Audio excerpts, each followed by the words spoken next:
Bienvenue dans ce nouvel épisode de L'avenir est à eux. Aujourd'hui, j'ai envie de vous parler de Kalis Mera. C'est un jeune milieu de terrain, né en 2007 à mes yeux, et il est à l'OL depuis 2016. Il vient de signer professionnel le jour de son anniversaire, jusqu'en 2027.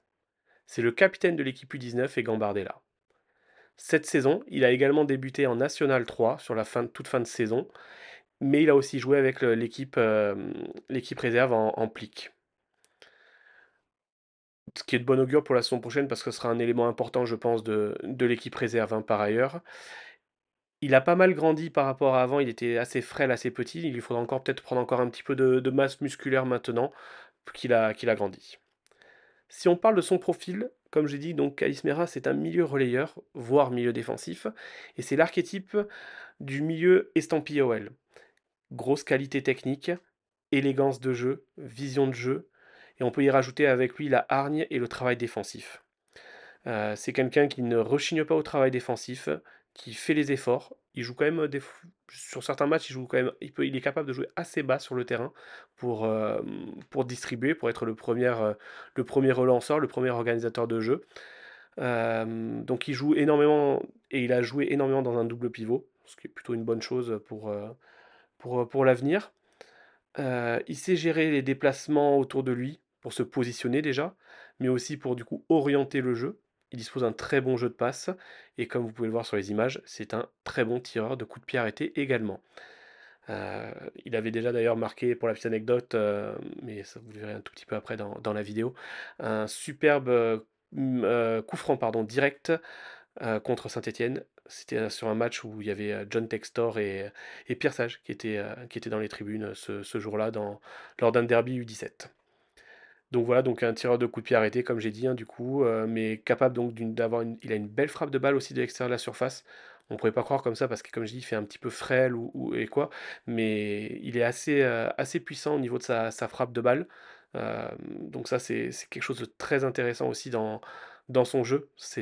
On voit bien chez nous, des fois on peut manquer de joueurs capables de tirer de loin, donc lui, il est capable de le faire et il est capable d'attaquer pardon, la surface et d'être décisif, que ce soit par un but ou par une passe.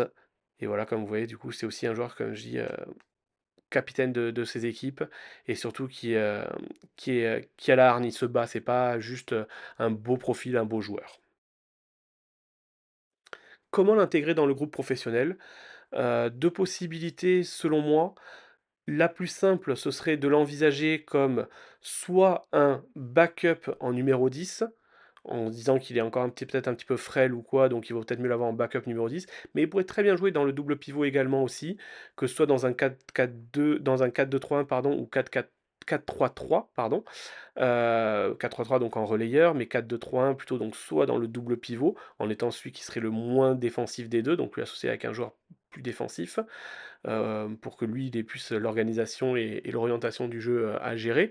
Ce serait potentiellement ça le plus évident pour lui. Ça serait peut-être plus le poste pour lui dans le système de Paolo Fonseca. Maintenant, il peut très bien jouer aussi en tant que numéro 10, il a la qualité technique. Il suffit après, c'est toujours pareil, il suffit de bien installer les profils autour de lui sur les milieux de terrain qui l'entouraient. Par exemple, c'était numéro 10. On pourrait très bien aussi l'envisager sur un rôle de meneur de jeu excentré sur un côté, type Cherki ou Almada. C'est certainement pas le rôle le plus évident ou le meilleur rôle pour lui, mais c'est quelque chose qu'on pourrait voir et qu'on pourrait le voir jouer, le voir évoluer à ce niveau-là. Mais voilà, plutôt 4-2-3-1 en tant que numéro 8 ou en tant que numéro 10. Et voilà, pour la petite, vidéo sur Kalismera. J'espère que je vous aurai appris, des choses sur lui.